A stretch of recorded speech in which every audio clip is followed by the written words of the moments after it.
Estimados hermanos, pregunto a los que tienen pareja o amigos o familiares, ¿te afecta cuando tu pareja, esposo o esposa o amigo o amiga no están pasando bien? ¿Nos sentimos afectados cuando el clima del otro no está muy bien, cuando está enojado? ¿Qué sentimos cuando el otro está pasando un mal momento? ¿Cómo nos sentimos? Emaús es una palabra muy conocida. No sé si acá en el norte también, un camioncito que está escrito Emaús. ¿También hay en Salto? No. Emaús es una organización francesa que hace reciclaje de muebles y cosas. Entonces, si tenés algo en tu casa y querés donar, chamás a Emaús, sacas una foto, mandás, ellos vienen con un camioncito, llevan para un depósito, reciclan y bueno, Emaús es muy conocido por eso, por lo menos en algunas ciudades. Pero la Biblia dice que Emaús era un pueblito, una aldea que quedaba a 11 kilómetros de Jerusalén. 11 kilómetros, ¿se puede caminar, Alexis? Sí, no es tanto. Pero bueno, más que un pueblo, se trata de una historia contada siempre después de Pascua, que tiene que ver con unos detalles muy curiosos. Esta semana en el grupo de catequesis que tenemos, si ustedes quieren ingresar, después me mandan un mensaje.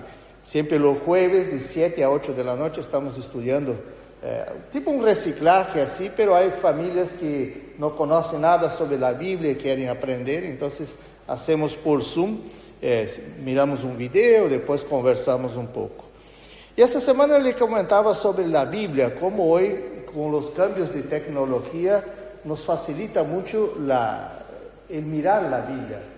Antes, por ejemplo, si yo tenía que buscar una palabra en la Biblia o ver cuántas veces se repite, yo tendría que estar leyendo la Biblia, toda la Biblia. Hay un libro que yo tengo en mi oficina de ese grosor así, que se llama Concordancia. Y ahí aparece, por ejemplo, quiero ver dónde está la palabra agua, y me aparece todas las veces que aparece agua en la Biblia. Pero ahora con la computadora, con el celular, es todo más fácil. ¿Tá? Y a mí me llamó la atención por qué la Biblia a veces en algunas historias pone nombre de personas. Nosotros sabemos que Jesús tenía un grupo de 12 discípulos, acá aparece solo 11 porque Judas ya no está más.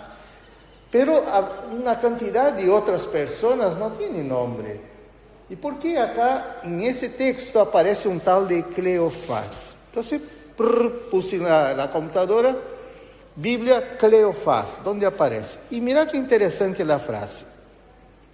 El día de la crucifixión, junto a la cruz de Jesús estaban la madre de Jesús, la hermana de su madre, no sabemos el nombre, María, mujer de Cleofás, y María Magdalena. Wow, entonces ahora empezamos a entender un poquito el tema de hoy.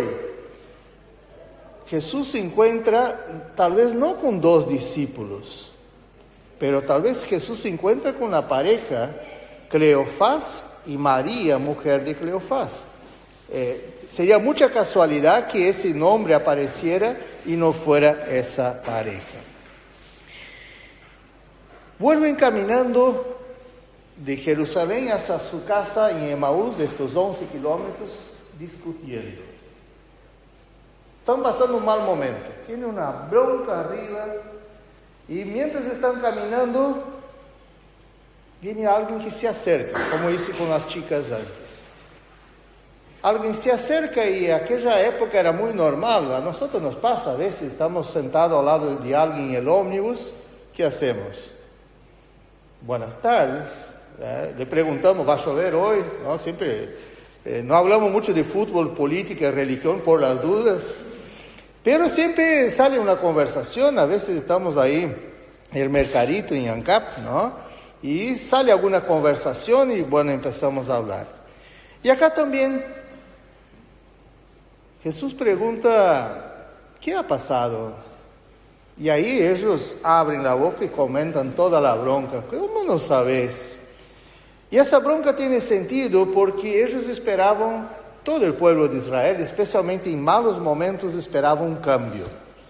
Y el cambio, según las profecías de la Biblia, venía con tal de Mesías, o Meshaya en hebreo, es lo mismo que la palabra Cristo en griego. Son idiomas diferentes, pero el significado es lo mismo. Es una persona que fue ungida, le derramaron aceite y fue consagrado para una misión especial. Bueno, ¿qué pensaban ellos en ese momento? Ellos pensaban que ese Jesús estaba cumpliendo con las profecías por algunos motivos. Hablaba contra las autoridades, contra la opresión romana, hacía milagros, atendía a los pobres, multiplicaba alimentos, enfrentaba a las autoridades con un rigor muy importante, pero ahora Jesús está crucificado, lo mataron. Y ahora está ese vacío adentro de esa pareja que María estaba ahí al pie de la cruz y Cleofás no se sabe si estaba un poco más lejos, tal vez medio escondido, con miedo. Y esa pareja ahora vuelve para casa comentando eso. Pero más que eso, hablan de la muerte de Jesús, pero dicen, aunque algunas de las mujeres que están con nosotros nos han asustado, pues fueron de madrugada al sepulcro y como no encontraron el cuerpo, volvieron a casa. Y cuento que unos ángeles se le han aparecido y les han dicho que Jesús vive. Algunos de los compañeros nuestros fueron después al sepulcro, lo encontraron tal como las mujeres habían dicho, pero a Jesús no lo vieron. ¿Qué tema, no? Un bajón del Viernes Santo, que quedaron traumados sin un proyecto de vida, porque estaban siendo discípulos de Jesús, estuvieron tal vez enviados como los 70 aquella vez, tenían una expectativa de acompañar el nuevo Mesías, pero ahora se termina todo su proyecto, sus sueños, porque Jesús está muerto. Y más que eso, ahora han asustado con noticias que el cuerpo no está en la tumba, pero nadie lo ha visto. Y viene el desconocido y dice, ¿qué ha pasado? Y ahí ellos comentan como una forma, pero a veces la palabra no dijeron eso, pero sos tarado. ¿Cómo estabas en Jerusalén y no te das cuenta? Todos están hablando del tema. ¿Por qué? ¿Cómo que no sabes? ¿No? Y ahí viene algo del Salmo, ¿no? Interesante. ¿Cuáles son los temas hoy más comentados en la sociedad? Prendemos la tele, ¿cuáles son las noticias acá de Chapicuí y de Salto? ¿Hay algo más sorprendente? Yo de Montevideo de esta semana, que la última vez que vi, había un tema de la eutanasia que fue aprobada. Y bueno, uno queda medio así, y bueno, ¿y qué pasa con la vida? ¿No? ¿Cómo se puede apagar un botón así como tal? Si miramos el mundo, hay un conflicto muy grande, sube la nafta, el petróleo, no dejan pasar los barcos, las guerras, ¿no? La falta de paz, Rusia y Ucrania siguen. Y por eso el Salmo que yo hice el comentario antes, ¿no? Yo tenía fe aún cuando dije es muy grande mi aflicción. Y sí, hay momentos de bajón, ¿no? Pero cuando hay fe, dice así, era tal mi desesperación que exclamé, no hay nadie digno de confianza. Mismo en momentos de bajón, Dios está presente. Y ahí Jesús se acerca a esa pareja que están perdidos. Y ahí la bronca y frustración se transforma en algo diferente. Emaús es un momento de transición cuando la gente pierde la esperanza. Perder la esperanza no es solo desesperanzados, a veces es desesperados, una desesperación por algo que está pasando. Cuando nosotros miramos el texto bíblico, todo eso que estaba pasando con Jesús y los discípulos, que ahora tiene coraje. ¿Y por qué tiene coraje? Porque el Espíritu Santo entró en la vida de ellos y ellos vieron a Jesús y cambió totalmente su perspectiva.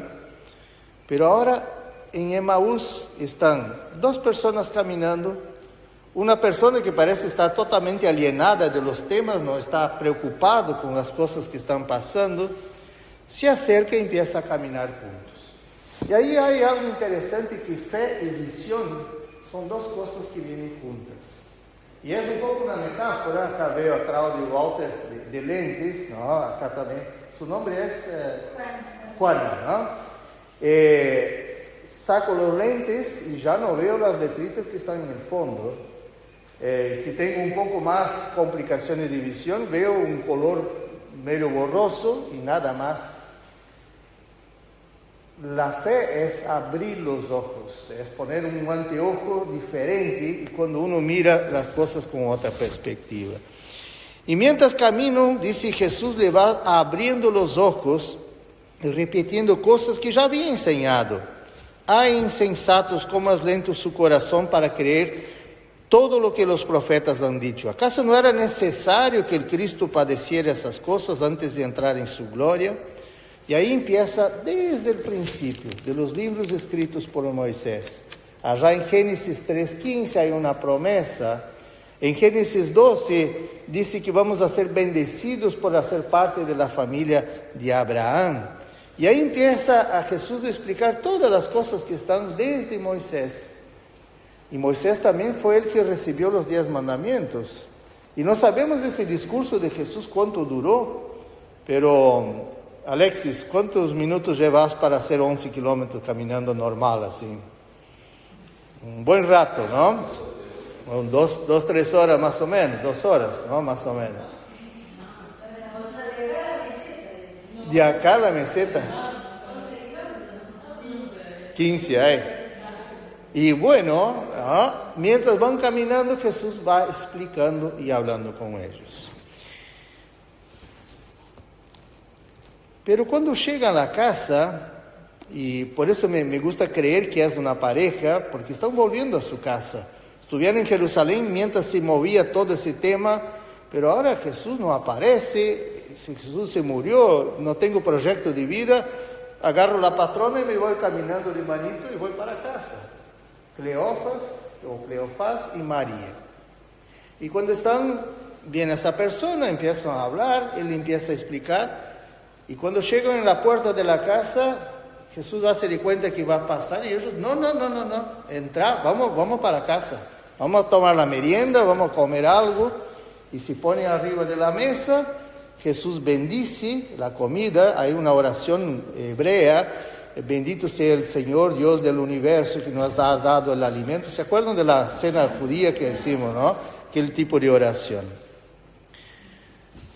Y mientras estaba sentado a la mesa, tomó el pan, lo bendijo, luego lo partió y los dio a ellos. Y en ese momento, ¡pum!, se abren los ojos y lo reconocieron. Pero ¿qué hace Jesús? Juega a las escondidas, se va. Ahora que lo vieron, Jesús se va. Lo reconocieron y Jesús ya no está presente. Es interesante que Lucas, ¿cuál era la profesión de Lucas, del evangelista que escribe ese relato? Médico. Doctor, médico, amigo de Pablo después. Y al principio del evangelio, cuando él hace la introducción, él dice, porque después de haber investigado todo con sumo cuidado desde su origen, me ha parecido una buena idea escribírtelas por orden, para que llegues a conocer bien la verdad que se te ha enseñado. No tengo dudas que un día Lucas encontró a Cleofás y a María. Vamos a sentar un rato acá. Me cuente cómo fue la historia. Y ellos empiezan a contar eso.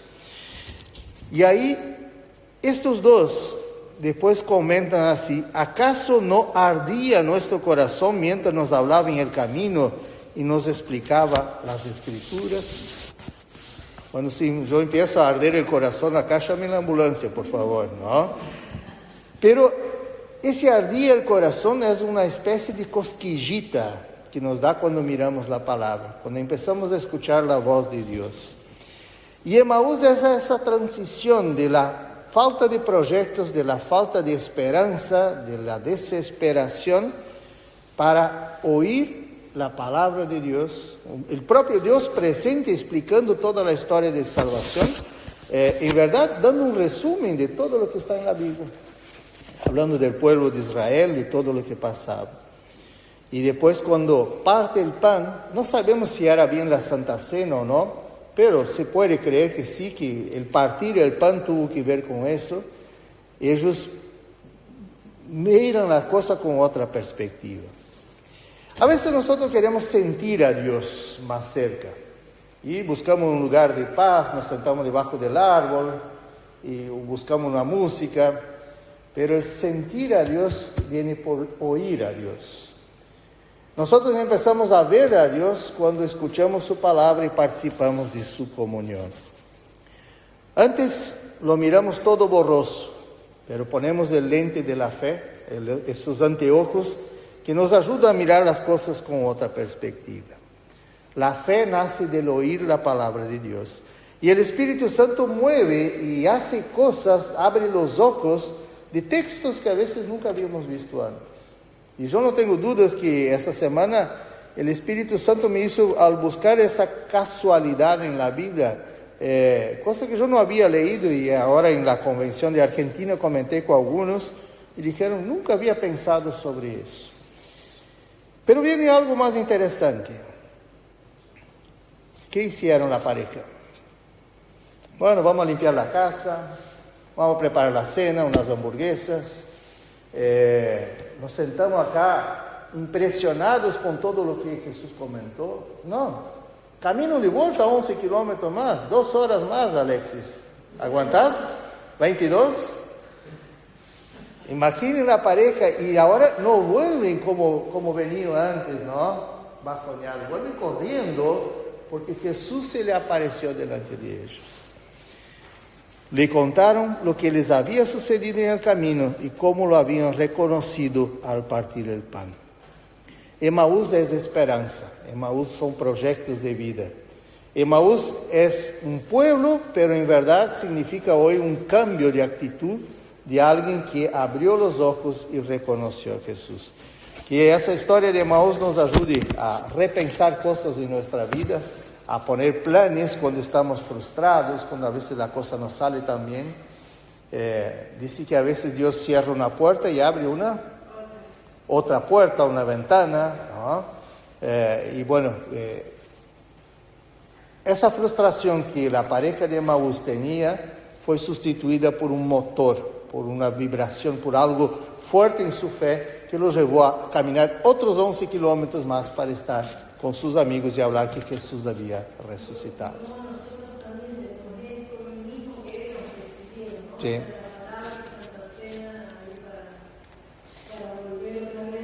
Al camino. A veces los libros nos asustan, ¿no? Hoy escuchaba que no estamos más acostumbrados a leer cosas, ¿no? Si tenemos el celular, después al final puedo poner en el grupo, hay audiobiblia, hay Biblias que apretas el botón y te cuentan todo, y con voces diferentes, y para los evangelios está bueno porque parece una musiquita junto, algún detalle más, y a veces el oír es más importante, o sea, esa es una manera de recibir también la palabra de Dios. Y Dios siempre... También, sí. Uno presta la atención de una manera diferente también. Que Dios nos anime y nos ayude a mirar siempre a Emaús con esa perspectiva. Amén.